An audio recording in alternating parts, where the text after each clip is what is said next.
Masa ekonomi praklasik. Pemikiran ekonomi pada masa praklasik. Ekonomi merupakan suatu kegiatan yang merupakan sangat penting dan berkaitan erat dengan kehidupan sehari-hari. Kegiatan ekonomi diawali dari sebuah pemikiran tentang bagaimana caranya untuk memenuhi kebutuhan dan keinginan manusia yang tidak terbatas. Pada hal ini, kita akan mempelajari tentang pemikiran ekonomi masa praklasik yang terdiri dari ekonomi zaman Yunani kuno, pemikiran kaum skolastik, kaum merkantilis, dan kaum fisiokratis. Yang pertama-tama yaitu zaman Yunani kuno. Zaman Yunani kuno, kata ekonomi berasal dari penggabungan dua suku kata Yunani, yaitu ekos dan nomos, yang berarti pengaturan atau pengelolaan rumah tangga. Pada masa Yunani kuno, sudah ada teori dan pemikiran tentang uang, bunga, jasa, tenaga kerja manusia dari perbudakan dan perdagangan. Pemikiran pertama yaitu dari Xenophon pada tahun 440 atau 335 sebelum Masehi. Xenophon adalah orang pertama yang menggunakan kata ekonomi secara pasti melalui tulisan yang dibuatnya tentang manajemen dan yang efisien dan kepemimpinan. Pemikiran Xenophon menjadi cikal bakal paham kapitalis dan paham merkantilisme. Di samping itu, ia juga membenarkan adanya sistem perbudakan. Kontribusi konsep pemikiran Xenophon: yang pertama, pemikiran dasar tentang pengelolaan rumah tangga, militer, perusahaan, dan negara. Yang kedua, pemikiran tentang pengorganisasian dan administrasi yang baik dan efisien. Yang ketiga, pemikiran pencapaian kondisi surplus dari suatu kegiatan ekonomi. Yang keempat, pemikiran adanya pembagian kerja atau division of labor. Untuk selanjutnya yaitu Plato pada tahun 427 hingga 347 sebelum Masehi memperkenalkan tentang teori pertukaran dan distribusi, pengenalan konsep spesialisasi dan pembagian kerja untuk sebagai dasar mencapai efisiensi dan produktivitas.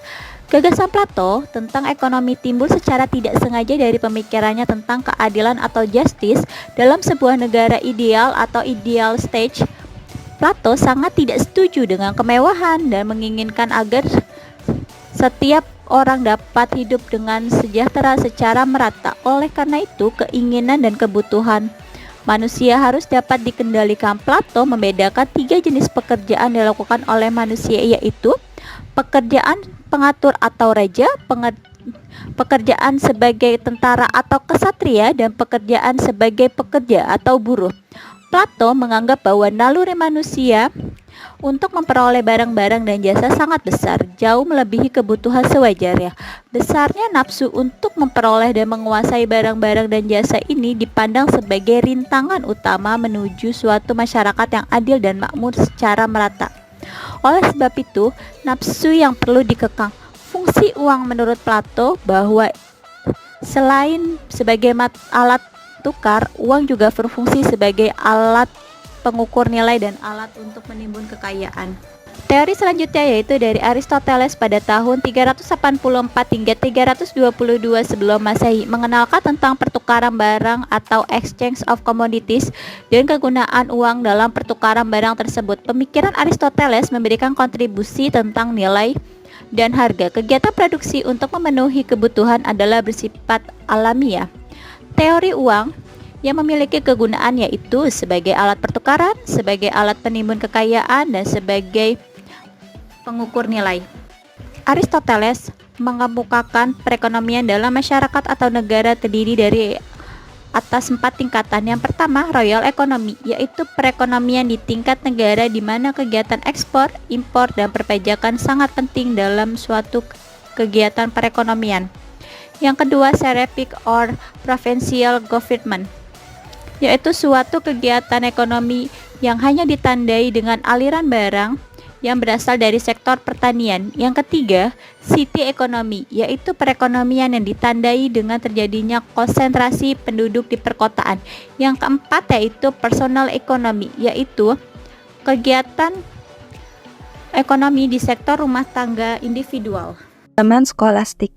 Pada masa ini, pemikiran ekonomi sangat dipengaruhi oleh ajaran gereja. gimana tidak dibenarkannya pengambilan bunga dan adanya perhatian yang besar mengenai keadilan.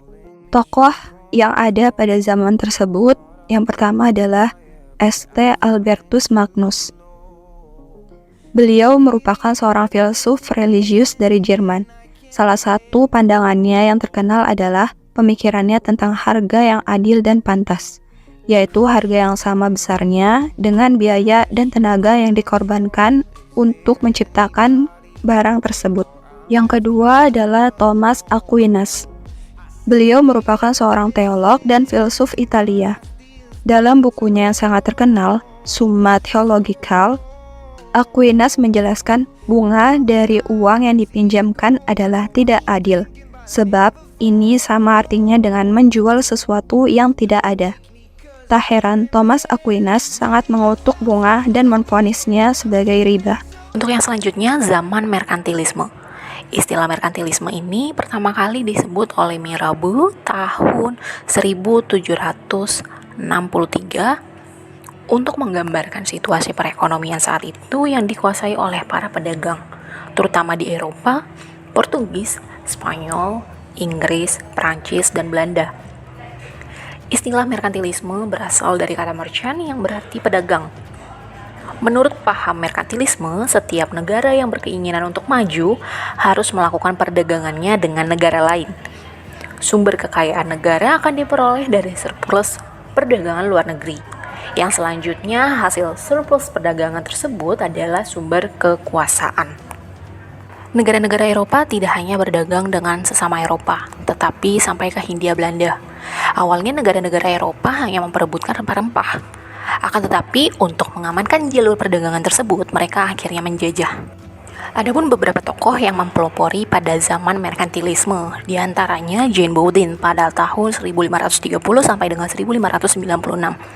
Menurut pendapat beliau, bertambahnya uang yang diperoleh dari perdagangan luar negeri dan praktik monopoli serta gaya hidup mewah kaum bangsawan dan raja-raja dapat menyebabkan naiknya harga-harga barang. Yang kemudian selanjutnya Thomas Mann. Pada tahun 1571 sampai dengan 1641, beliau mengemukakan pendapatnya di mana kekayaan negara bersumber dari perdagangan luar negeri. Oke, next untuk tokoh merkantilisme yang selanjutnya yaitu Jean Baptiste Colbert pada tahun 1683 sampai dengan 1691. Menurut pendapat beliau, untuk melindungi dan mengatur industri dalam negeri guna menghindari persaingan dalam negeri maupun dengan industri luar negeri, pentingnya perdagangan bagi pendapatan suatu negara. Yang selanjutnya yaitu Sir William Petty pada tahun 1623 sampai dengan 1627. Bagi Petty, jumlah hari kerja yang menentukan nilai suatu barang, melainkan biaya yang diperlukan untuk menjaga agar para pekerja tersebut tetap bekerja. Uang diperlukan dalam jumlah secukupnya, tetapi lebih atau kurang dari yang diperlukan bisa mendatangkan kemudaratan.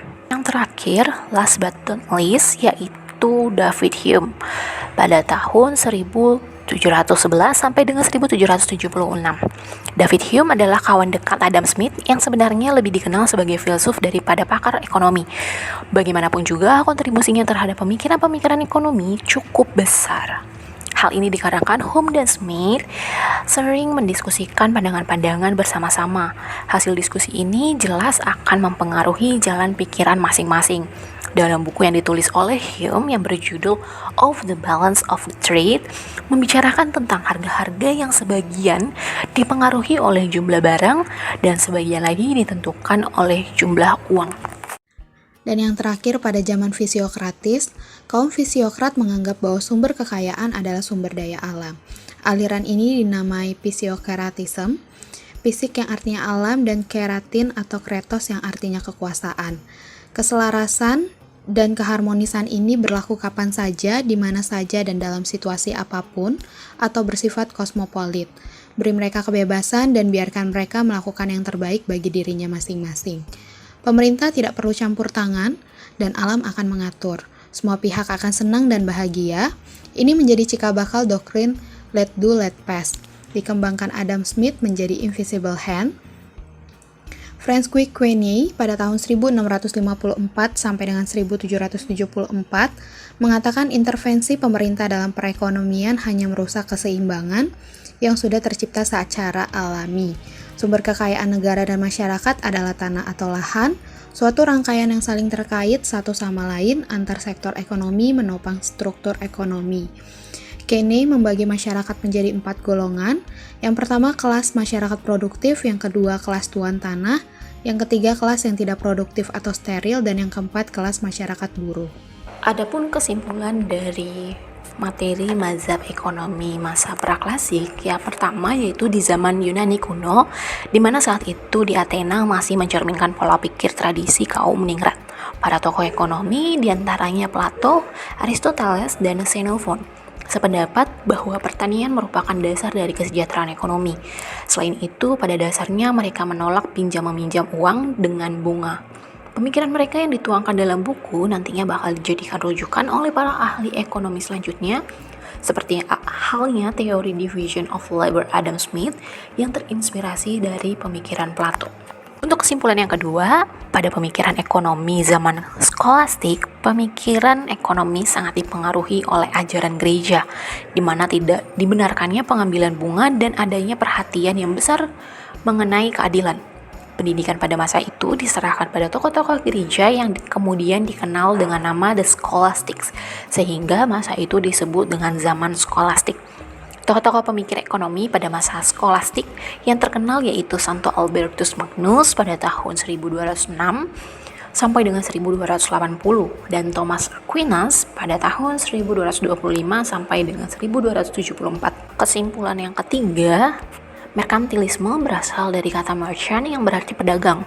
Dalam paham merkantilisme, perdagangan dengan negara lain merupakan suatu cara yang harus dilakukan apabila sebuah negara ingin memajukan negaranya. Pada abad ke-16, paham ini banyak dianut oleh negara-negara Eropa seperti Portugis, Spanyol, Inggris, Prancis, dan Belanda. Adapun kesimpulan yang terakhir yaitu Physiocrates berasal dari kata Physiocratism, Six yang berarti alam, dan Kratin atau Kratos yang berarti kekuasaan.